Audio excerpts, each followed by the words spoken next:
జీవన తరంగాలు, ఇవే ఇవే జీవన తరంగాలు, జీవన తరంగాలు. మీరు ధైర్యంగా ఉండండి. దేవుడు మన వైపే ఉన్నాడు. అంతా మంచే చేస్తాడు. నా బిడ్డకి గతి పట్టించిన దుర్మార్గుల్ని ఆ దేవుడు వదిలిపెట్టాడు. వాళ్ళంతా నాశనం అయిపోతారు, మట్టి కొట్టుకుపోతారు.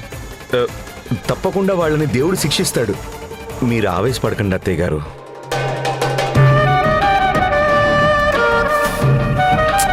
పాపం మీరు రాత్రంతా నిద్ర మేల్కొని అలసిపోయారు. ఇంటికి వెళ్ళి రెస్ట్ తీసుకోండి. లాయర్ గారు బెయిల్ తీసుకురాగానే నేను దేవికని ఇంటికి తీసుకొస్తాను. లేదు కళ్యాణ్, మేము కూడా దేవికతో పాటే ఇంటికి వస్తాం. తను రాకుండా మేమింటికి వెళ్ళము. మీ ఆవేదన్ని నేను అర్థం చేసుకోగలను వదినా. దేవికకి కాన్ఫిడెన్స్ ఇవ్వడానికి, ధైర్యం చెప్పడానికి మీరు తోడుగా ఉంటున్నారుగా. కానీ మీరిక్కడే ఉండడం వల్ల ప్రాక్టికల్గా చాలా ప్రాబ్లమ్స్ వస్తాయి. మేము దేవికకి సొంత వాళ్ళమేగా, ఇబ్బందులు ఎందుకు వస్తాయి బాబు? ఇప్పుడు దేవిక అరెస్ట్ అయిన విషయం స్టేట్ మొత్తం తెలిసిపోతుంది. అందరి దృష్టి దేవిక కేసు మీదే ఉంది. మీడియా వాళ్ళు 24 అవర్స్ దేవిక కేసు విషయంలో ఏం జరుగుతుందోనని నిఘా పెట్టుకొని ఉన్నాయి. ఎప్పుడు ఎక్కడ ఏ మీడియా కెమెరా మన మీద ఉంటుందో తెలీదు. దేవికకు సంబంధించి ప్రతి మూమెంట్ ని వాళ్ళు బ్రేకింగ్ న్యూస్ గా మార్చేస్తారు. మీడియా వాళ్ళు గనక మిమ్మల్ని ఇక్కడ చూశారంటే రకరకాల ప్రశ్నలు వేసి ఊపిరాడకుండా చేసి ఇబ్బంది పెడతారు. ఇప్పటికే మానసికంగా ఎంతో అలసిపోయిన మీరు ఆ ప్రశ్నల బాణాలకు తట్టుకోలేరు. అందుకే చెప్తున్నాను, మీరు ఇక్కడ ఉండడం కరెక్ట్ కాదు. మీరు ఇక్కడి నుంచి వెళ్ళిపోవడం మంచిది.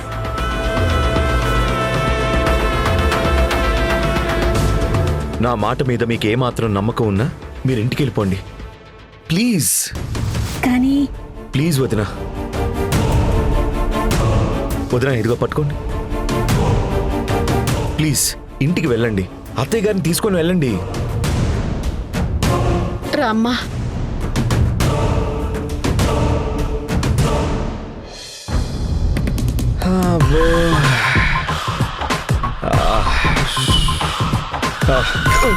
దేవిక,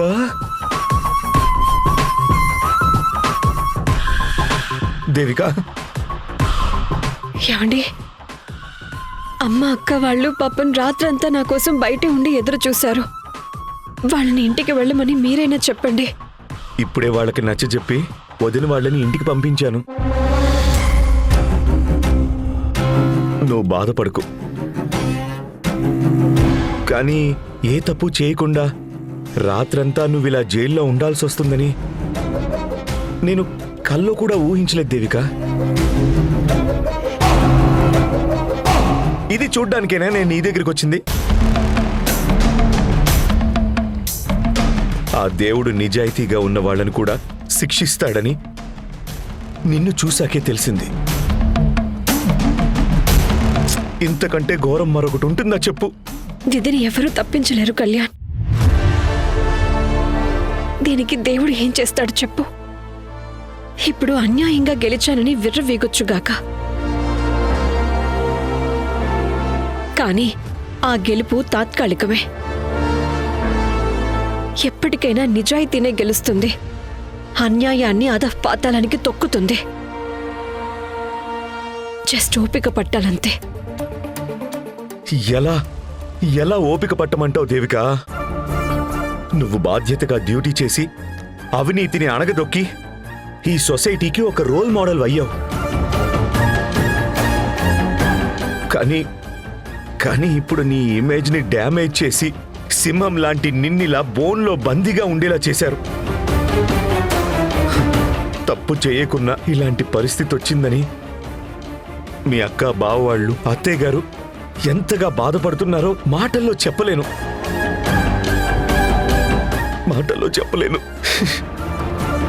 ఊరుకోండి కళ్యాణ్.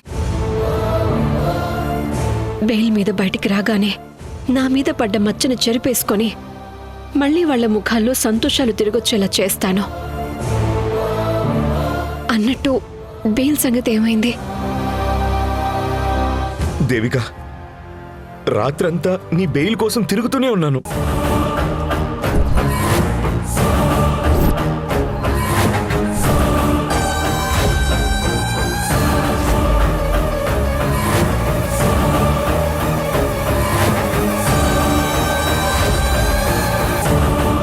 పోనీలండి, బెయిల్ దొరుకుతుందన్న నమ్మకం అయితే ఉంది కదా, అది చాలు. మీరు ధైర్యంగా ఉండండి.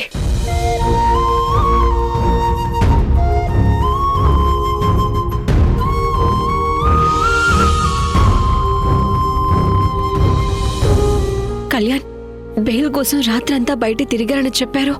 ఆ దోష ప్రభావం వల్ల మీకు ఎలాంటి హాని గాని ప్రమాదం గాని జరగలేదు కదా? డోంట్ వరీ దేవిక, నాకు శ్రీరామరక్షగా ఎల్లప్పుడూ నాతోనే ఉంటావు కదా.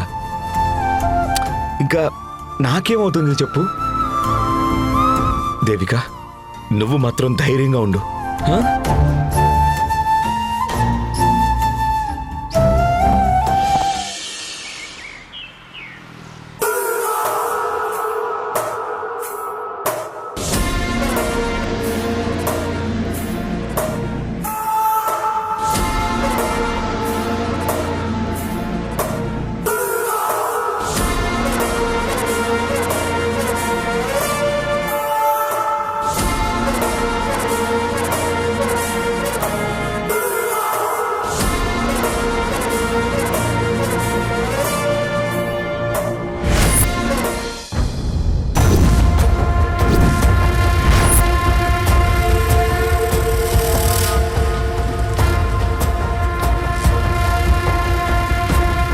ఆహా, ఓహో, వావ్, ఇది కదా నాకు కావాల్సింది.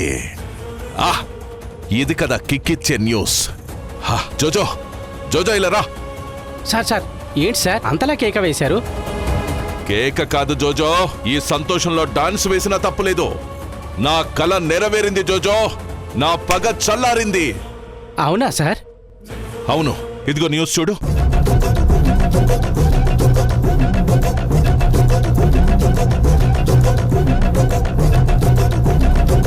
Sensational news sir. కంచె చేను వేస్తే IT deputy commissioner Devika Jadhav గారింట్లో దొరికిన దొంగ నోట్లు సార్. సాక్ష్యాధారాలతో సహా రెడ్ హ్యాండెడ్ గా బుక్ అయిన దేవికని అరెస్ట్ చేసి తీసుకెళ్లిన పోలీసులు సార్. ఎస్, దేవిక అని జాబ్ నుండి సస్పెండ్ చేసిన అధికారులు. సార్ మీరు గెలిచారు సార్, మీరు గెలిచారు సార్. మిమ్మల్ని ముప్పు తిప్పలు పెట్టి 7 చెర్ల నీళ్లు తాగించిన ఆ దేవిక పీడ విరగడైపోయింది. ఈ దెబ్బతో మిమ్మల్ని ఢీకొట్టి ఎవ్వరు నిలబడరని పబ్లిక్ అంతా తెలిసిపోయింది సార్. ఇక మీకు తిరుగులేదు సార్. కరెక్ట్ గా చెప్పావు జోజో. అర్జెంటుగా పేపర్లో ఉన్న దేవికా మ్యాటర్ ని కట్ చేసి దానికి పెద్ద ఫ్రేమ్ కట్టించి నా ఆఫీసులో పెట్టో. సరే సార్. ఇది నా విజయానికి గుర్తుగా ఉంటుంది. ప్రతిరోజు ఈ ఫ్రేమ్ ని చూసాకే ఏ పనైనా స్టార్ట్ చేస్తాను నేను. అలాగే సార్. సరే సార్. ఇప్పుడు ఆ దేవిక సస్పెండ్ అయింది. ఇక మన ఫైల్స్ ని టచ్ చేసే దమ్మో ధైర్యం ఎవ్వరికీ ఉండదు. నిజం సార్, 100% నిజం సార్. ఆ దేవిక మీద సస్పెన్షన్ ఎత్తేసే లోపే ఆ ప్లేస్ కి మన మనిషి అపాయింట్ అయ్యేలా చూడాలి. అన్నీ మనం అనుకున్నట్టు జరిగితే ఇక మనకి తిరిగే ఉండదు.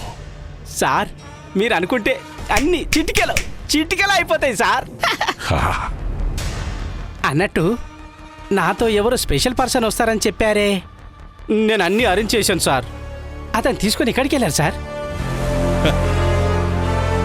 ఆ స్పెషల్ పర్సన్ నన్ను మాత్రమే కలుస్తాడు, ఎవ్వరికీ కనిపించడు. అయినా ఈ డీటెయిల్స్ అన్నీ నీకనవసరం.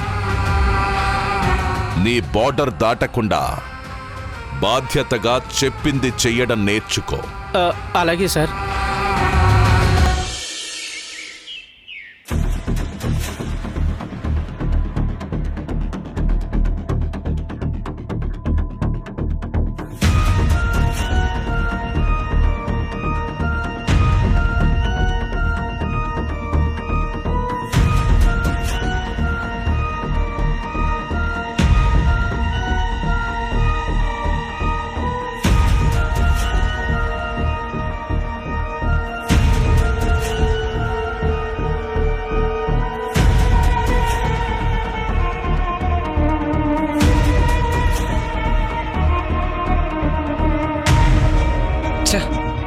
పెళ్లి కోసం స్పెషల్ ఇంట్రెస్ట్తో దగ్గరుండి మరి నార్త్ సౌత్ వంటలన్నీ చేయించాను.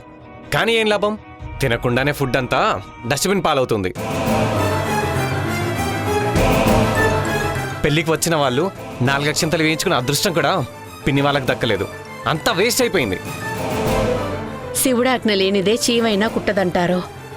ఈ పెళ్లికి ఆ పరమశివుడి ఆజ్ఞ లేదు. అందుకే ఇలా దేవిక జైలు పాలు, ఫుడ్ అంతా చెత్తబుట్ట పాలైంది.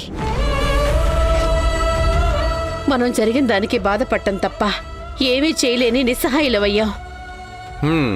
దీనికి దేవునని ఏం లాభం లేమ్మా.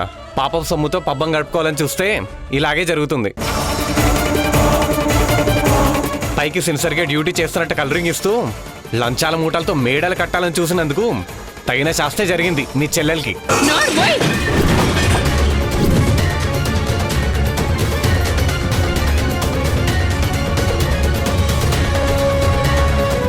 నీ ఇష్టం వచ్చినట్టు మాట్లాడావంటే పళ్ళు రాలుతాయి, జాగ్రత్త.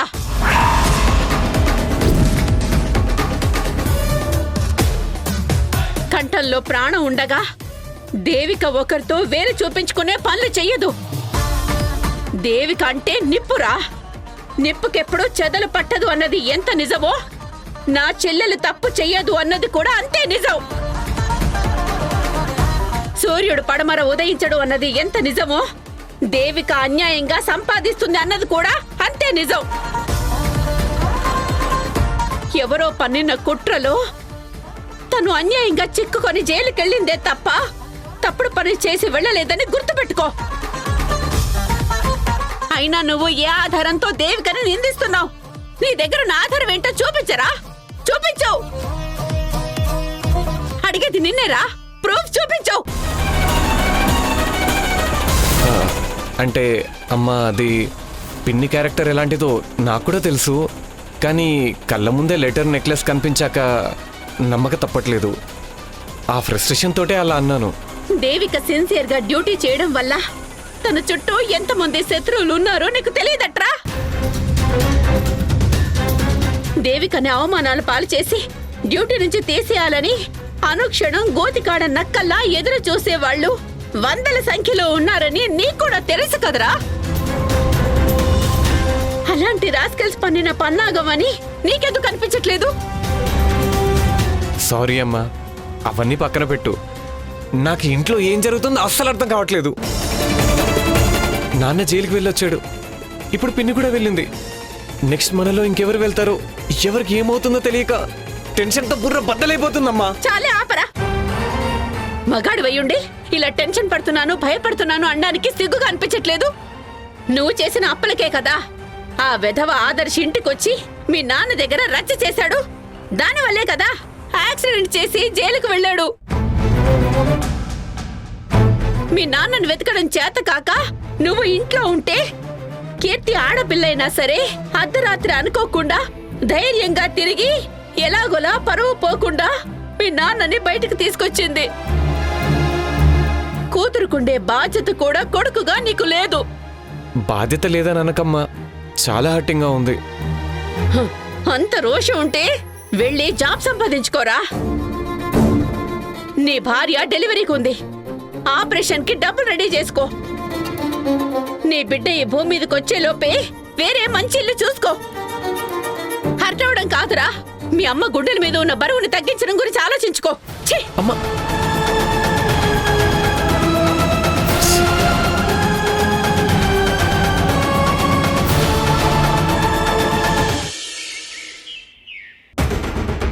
నెల రోజులైనా రౌడీ షీటర్ యాంటోనీని ఎందుకు పట్టుకోలేదు? ఏం చేస్తున్నారయ్యా మీరంతా? వెళ్ళండి. దేవిక, బెయిల్ తీసుకొచ్చాను. లాయర్ గారు వచ్చారు. ఒక్క నిమిషం. లాయర్ గారు రండి రండి ప్లీజ్.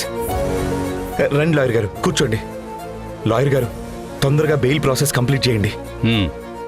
ఇంకా ఒక్క క్షణం కూడా నా దేవిక ఇక్కడ ఉండడానికి వీల్లేదు. Please come on fast. SI గారు, బెయిల్ ఆర్డర్స్ తెచ్చాను. దేవిక గారిని రిలీజ్ చేయండి. ఇవ్వండి. దేవిక, నువ్వు బయటకు వచ్చేస్తున్నావు. నీకు బెయిల్ వచ్చింది దేవిక. ఒక్కరోజు జైల్లో ఉండేసరికి ఎలా అయిపోయావో చూడు. నేను ఇలా చూస్తుంటే నాకు ప్రాణం పోతున్నంత బాధగా ఉంది దేవిక. Constable sir. ఆవిడ్ని రిలీజ్ చేయండి. అలాగే సార్. ఓపెన్ చేయండి.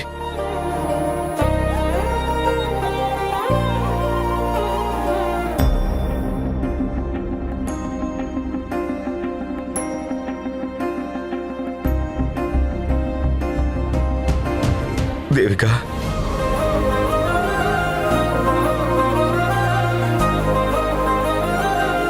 దేవిక, నిన్న టైంకి బెయిల్ అరేంజ్ చేయకపోవడం వల్లే ఒక రోజు రాత్రంతా నువ్వు జైల్లో ఉండాల్సిన కర్మ పట్టింది. టైంకి టాబ్లెట్లు కూడా వేసుకోలేకపోయావు. వాటి గురించి నేను కూడా నీకు గుర్తు చేయడం మర్చిపోయాను. సారీ దేవిక. పర్వాలేదండి. మన రాతలో ఎలా రాసుంటే అలాగే జరుగుతుంది.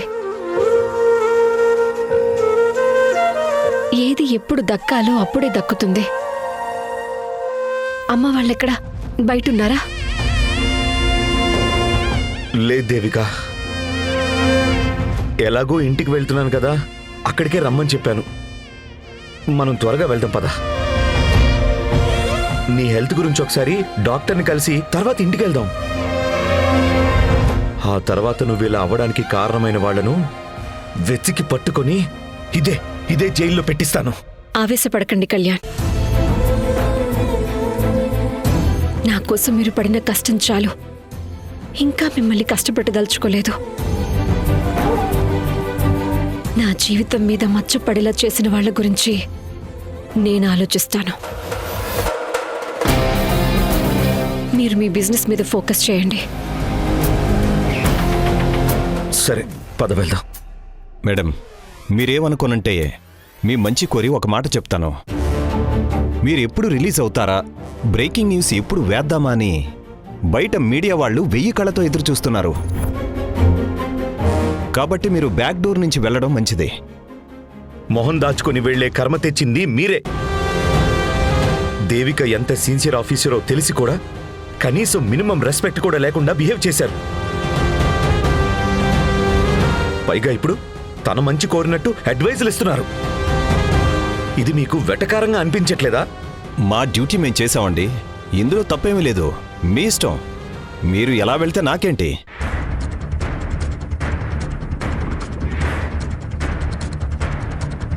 మీడియాలో నీ గురించి ఇప్పటి వరకు జరిగిన డ్యామేజ్ చాలు. మళ్ళీ వాళ్ళకి న్యూస్ అవడం దేనికి? బ్యాక్ డోర్ నుంచి వెళ్దాం పద. రాదేవిక. వద్దు కళ్యాణ్, మనం ఫ్రంట్ డోర్ నుంచే వెళ్దాం. న్యూసెన్స్ అవుతుంది దేవిక. అనవసరమైన తలనొప్పి దేనికి చెప్పు? తప్పు చేసిన వాళ్ళు తల వంచుకొని తప్పించుకుని తిరగాలి. కానీ నేను ఎలాంటి తప్పు చేయలేదని మీకు తెలుసు, నాకు తెలుసు. త్వరలోనే ఎస్ఐ గారు కూడా తెలుసుకుంటారు. అఫ్ కోర్స్ తెలుసుకునేలా నేను చేస్తాను.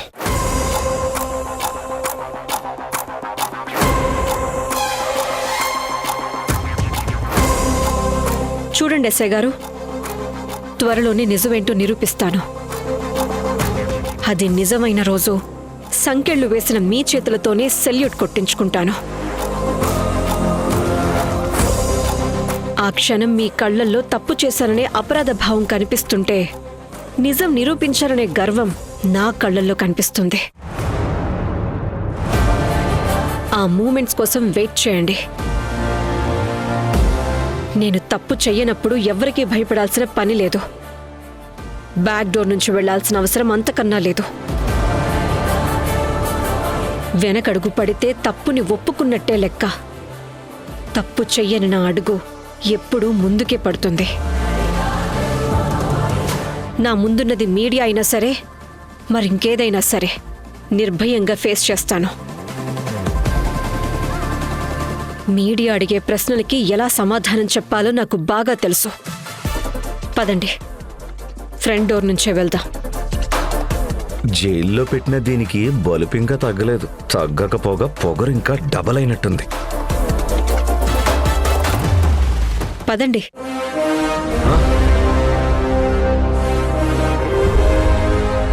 మరి కాసేపట్లో దేవిక గారు బెయిల్ మీద బయటికి రాబోతున్నారని సమాచారం ఉంది.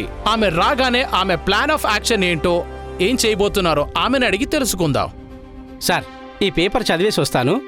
సార్, ఈలోగా మీరు టీవీ చూస్తుండండి సార్. సార్ చూడండి సార్. దేవికని కళ్యాణ్ బెయిల్ మీద విడిపించాడు.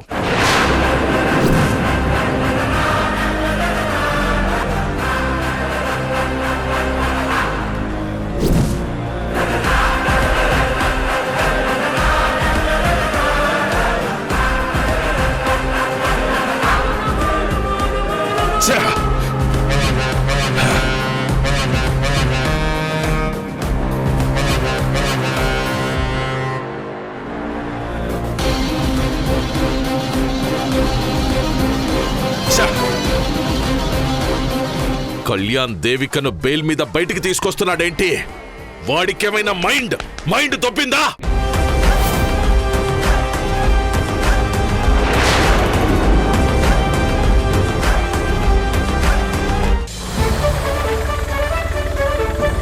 దేవిక వాళ్ళు వచ్చేశారు.